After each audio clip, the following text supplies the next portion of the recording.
pour votre présence. Je pense que je peux me permettre de vous appeler mes amis. Et c'est avec un immense plaisir que nous vous accueillons ici à Flying de Deux pour le tout premier événement du club des Friends de la Mauritian Wildlife. Ce club a pour but de susciter l'intérêt auprès de ses adhérents pour la conservation et la protection de la faune et de la flore locale. Mais l'intérêt, nous l'avons constaté, existe déjà. Face à une série de désastres écologiques, nous avons assisté à une vague de soutien de la part des Mauriciens et nous n'oublierons pas d'aussitôt le sombre épisode du naufrage du MV Wakashio à Pointe-Destinée, juste à côté de la réserve naturelle de l'île aux Écrêtes.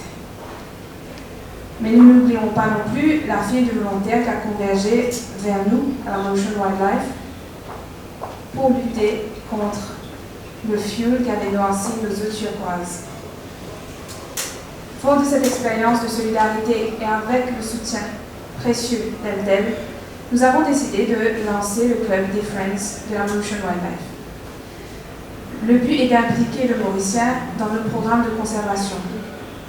Au lieu de n'être qu'un spectateur, il devient maintenant un acteur dans la protection de son environnement. Nos espèces endémiques, nos plantes, nos oiseaux, nos reptiles, nos chauves-souris ont une valeur inestimable. Je suis sûre que nous donnerions beaucoup pour pouvoir observer un dodo en liberté, si seulement il nous en restait un. Mais aujourd'hui, il est toujours possible de voir notre oiseau national, la Kestrel de Maurice, voler dans les gorges de la rivière Noire, ou un tout petit oiseau à lunettes à l'île aux Écrêtes, ou un pigeon des mares, ou encore un des plus rares hibiscus qui se trouve dans la réserve privée de Montrin. Des espèces et des endroits qui appellent à la découverte de notre île et à la connexion avec la nature par des temps où l'isolation et la socialisation virtuelle sont de vigueur. Nous voulons également miser sur votre éducation, les amis. Des ateliers en ligne seront également organisés, mais aussi des événements comme celui d'aujourd'hui. Le club des Friends est ouvert aux individus, aux familles, mais aussi aux potentiels donateurs. Des frais d'inscription permettront d'organiser les événements, mais aussi de soutenir nos travaux de conservation. Vous l'aurez compris, le Friends de la Mauritian Wildlife se veut être un club qui réunira des gens de tout âge et de tout bord, des inconnus qui deviendront à la fin de vrais amis. Distingués partenaires, merci de nous avoir rejoints. Je vous invite à devenir nos ambassadeurs et à inviter vos amis à nous rejoindre à leur tour. Je laisse maintenant la place à Vikash Tataya, notre Conservation Director à la Mauritian Wildlife. Merci de votre attention et passez un bon moment.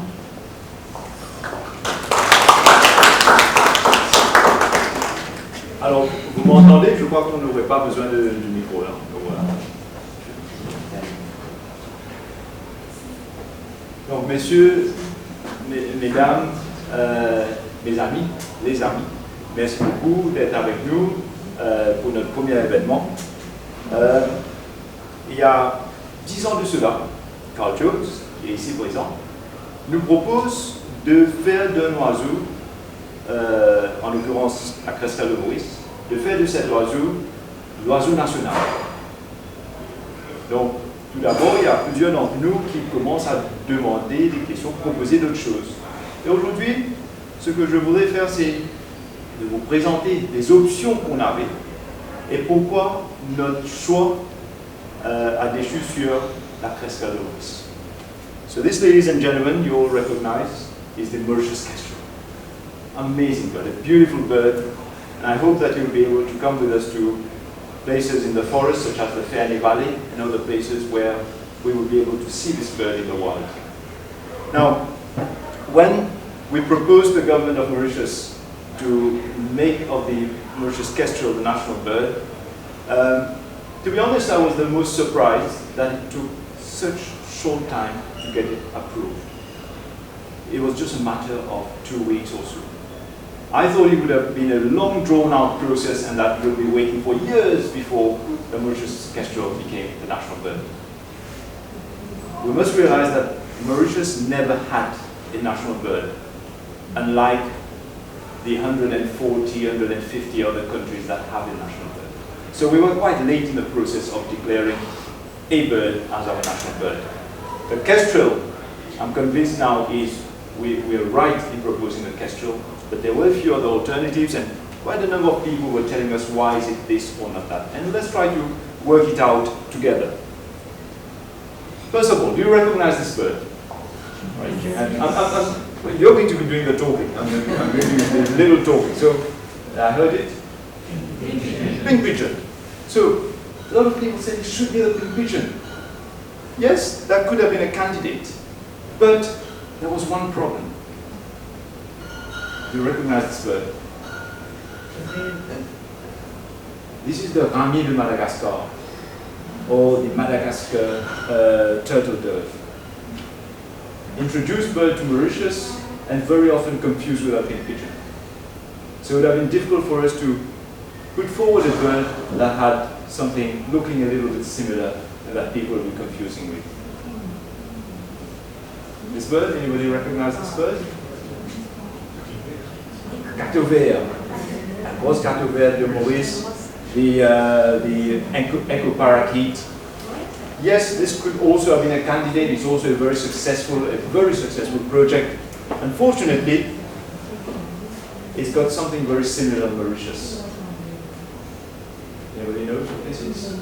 You'll find it flying if you go out here. You'll find flocks of it flying about. This is the Petit Cateau vert de l'Inde, or the Indian ringneck parakeet. Some people even keep it, they breed it, and it's there in the wild. It's a pest with our echo parakeet, so it would have caused confusion. So it couldn't be the echo parakeet, although the echo parakeet has its own success too. And the other bird, and those of you who go walking to Marlon would have seen this bird. Anybody knows what this is? All right, we'll try it. No, you can't answer it. So this bird here is called the Mauritius cuckoo shrike, the male cuisine de Maurice. Could have been a candidate too, but it's very rare, it's difficult to see. And the problem is that there is a sexual differentiation between males and females. So it's difficult to make of the bird which has got a male and a female, which are so different. Could have been this bird. Anybody knows? You would have seen this in forests. It's now becoming common. It's an endemic bird of Mauritius. It's the Mauritius bulbul, le male de Maurice. But again, the problem is that you have a male which is not very different looking on Réunion, Seychelles, Madagascar, Comoros, India. Carl tells me there's a very similar one in India too, so it wouldn't have been unique enough. Could have been this bird, which is the Cardinal de Maurice, the Mauritius fody. But again, there's a slight problem. Yes, there's a bird which is endangered, an endemic bird, but there's a sexual differentiation. The female doesn't look as nice as the male. All right, I won't against me. And this is the male here, which has got a beautiful breeding plumage, but loses it when it's not breeding. And also the other big problem is that it's easily confused with this bird, which you will have in your garden, which is the Madagascar fody, Cardinal de Madagascar. So it couldn't be, we couldn't choose that as our national bird. This is a very rare bird. For those of you who go hiking to Pigeon Wood, Les Mares, for example, you'll see it. If you go to Congo, you will find it. There are big populations there. There's a critically endangered bird. This bird is called L'Oiseau lunette, the Mauritius olive white-eye. But one of the big problems is that it's very often confused with the pig-pig, which is common in your gardens.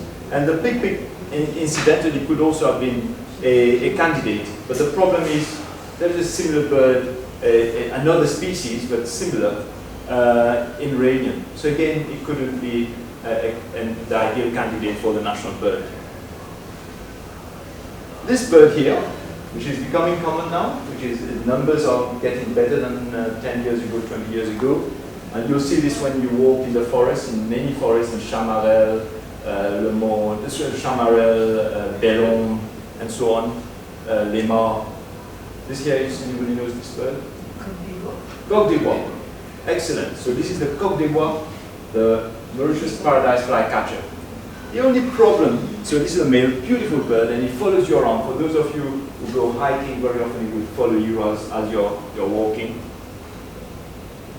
It's got a subspecies, a very closely related bird, a cousin on Réunion Island. So it couldn't be unique. We needed something that was fairly unique and distinguishable. It couldn't be this bird here, which is the mascarene swiftlet, the cave swiftlet, because unfortunately this bird is also found on Réunion, the same species.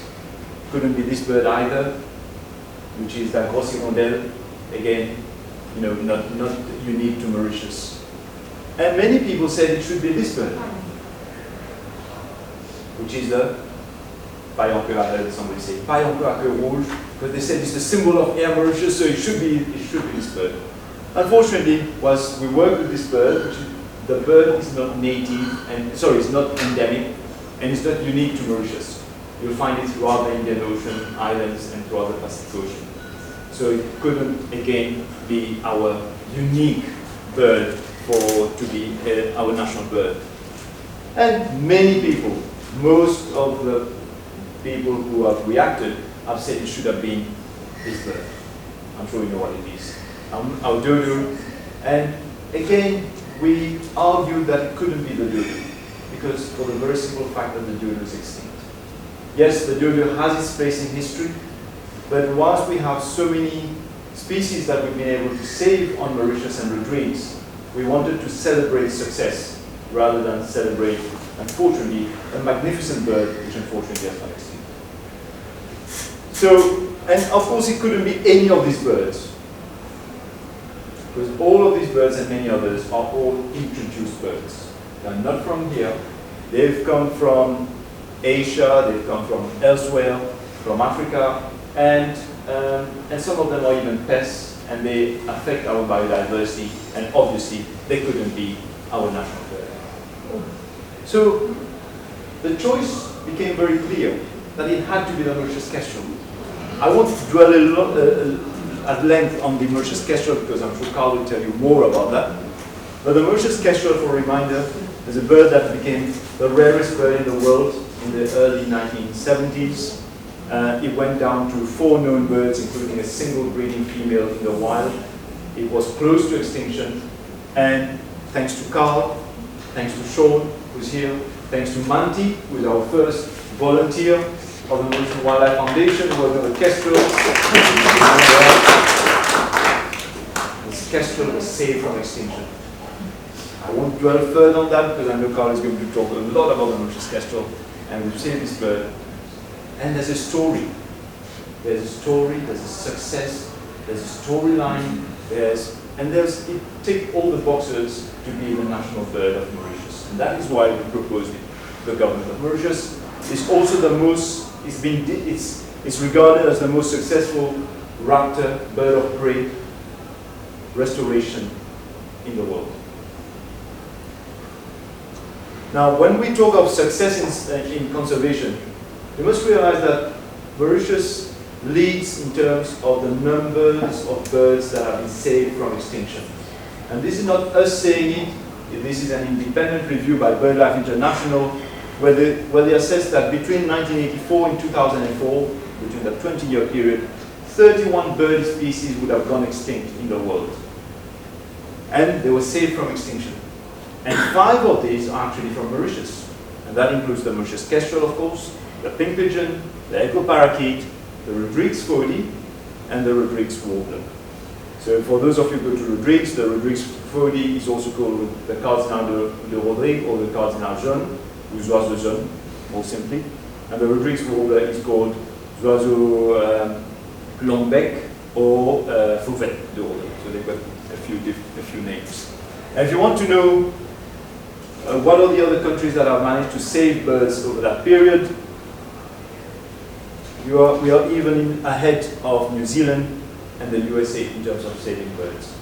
Doesn't mean that the work is complete, is completed, because there's a lot more work that needs to be done still. But again, we've managed to pull from the edge of extinction a number of species here on Mauritius and Rodrigues. Now, again, why Kestrel's, a number of organizations in Mauritius were already using the Kestrel as in their logos. Not just the Mauritian Wildlife Foundation, this is our old logo, which is now turned into this. But the National Parks and Conservation Service also has it in their logo. Fernie Valley has got it in their logo. Kestrel Valley, and there are many others as well. Many examples of where Kestrel has been used. It represents beauty, it represents strength, it represents pride. It's a majestic bird. It survived, and and it's also determination. Not determination of the bird itself, but also determination of the people that worked to save it. So there were many qualities that tick the box and favored us into proposing the Mauritius Kestrel. And we also wanted to be a flagship for conservation. It's just naming the national bird of Mauritius is not an end in itself. It has to lead to grander things. It has to be there to be able to save the habitat on which it depends, and other species are depending. It has to be a flagship for ecosystems conservation on Mauritius. And it was also good, I think appropriate, that we named the Kestrel as the national bird of Mauritius, because a very simple survey showed that many countries already had kestrels and eagles and other birds such as condors, birds of prey in general that were their national bird. So it made sense for us to propose the Kestrel as the national bird. The Kestrel was very important for the proclamation of the Black River Gorges National Park, Black River Gorges as the first national park of Mauritius. Back in the days, I think it goes back to 1993, 92, 93, the then Prime Minister of Mauritius, Simon Jagnat, fed a Kestrel in the national parks and became convinced that that area needed to be protected. Hence the declaration, the proclamation of the Black River Gorges as a national park. So it's helped to save the habitat there, and a lot of the other work that ensued on the pigeons, on the other birds, on habitat restoration, on research, which is continuing to this day. Unfortunately, when we think of habitat destruction, this is a drawing by Julian Penderhume of destruction of habitat on the east of Mauritius. This goes back to the Dutch era. So you would think that the habitat of the Kestrel has been destroyed in the past, and that's something of the past. It's unfortunate that the habitat of the Kestrel is still being destroyed. This is here Chamara Road, which we opposed a year and a half ago, which unfortunately went ahead. We are trying to oppose another road which will go through Kestrel habitat, which is the Fernie Road. I hope we will not get down into having the Fernie Road. But it's to say that the habitat of the Kestrel is not safe from destruction, and we keep fighting against habitat destruction. Now to end with, I know if you find me in jail, I'm sure Mr. Bakarin will come and help me out there. Now, we are also thinking that, and Ms. Bakarin as well, we're also thinking that we should move away from some of our colonialist past. When we look at our coat of arms, and a few weeks ago there was the National Symbols Act, that's why it could be done for saying what I'm going to say. But we feel that I feel, I'm speaking on my own behalf, that the coat of arms needs a bit of a refresh. It symbolizes a lot of things which were probably true and relevant in the colonial days, but which aren't quite today. It has, of course, our dodo, which unfortunately is linked to extinction. It has the deer, which unfortunately causes a lot of destruction to our forest. It's got sugarcane as well, which unfortunately, if you see here, the decline of native forest here has been due to the expansion of sugarcane prominently. And what I think we should move away from is to have a coat of arms which reflects the current reality of Mauritius and which does away with our colonial past to some extent. For example, let's change the sugarcane from having an ebony and a latanier, for example, and we'll put the national flower, the trochetia, instead of the sugarcane. We could even have, instead of having the deer,